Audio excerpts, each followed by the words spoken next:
Hey, Cedar Scholars, this is station number 2, and station number 2 for our Cedar Culture Day for second trimester.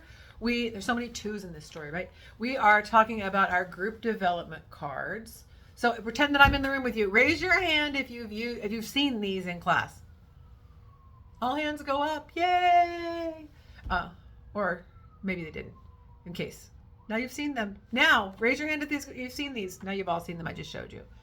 All hands up. Yay. You're making fun of me now. Don't do that. That's not nice. The next thing I wonder is how many of you have used these when you're stuck in a process with your group? Any hands up? I know at least 7 kids that have done this because they told me. But maybe this is not you. Maybe it'll be you next time. Here's how it goes. Here's a reminder.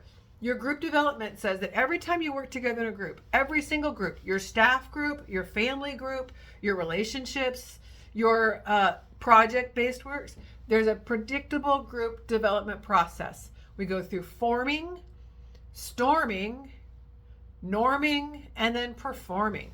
So I'm going to just tell you these things over and over again. You think you know them, but you know what? I've read them and learned them 100 times, and I learn something new every day. In a group of 4, I want you seated where you're sitting face to face to face. And I want you to do 2 things.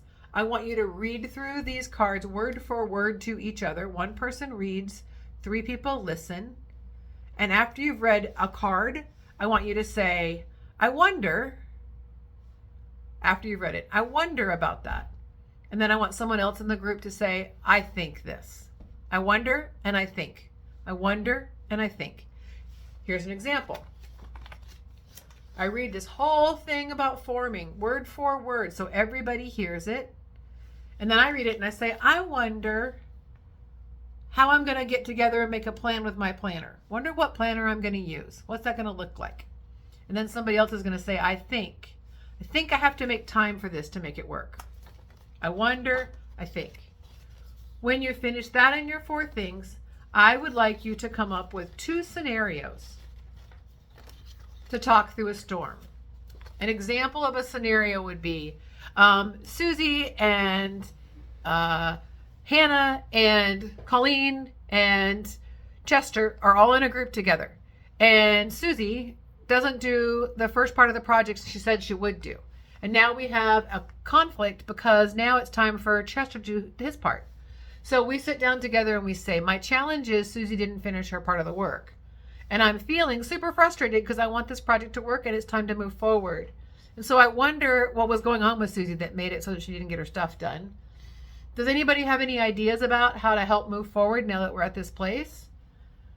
Thank you for hearing me.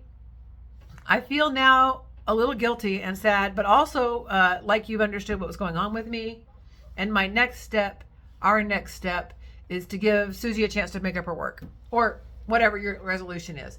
The conflicts don't matter. The process matters. I want you to practice the process. You're at a group of 4, 2 people talking through the conflict, 2 people listening, and then you switch it up. You do 2 conflicts. Thank you so much.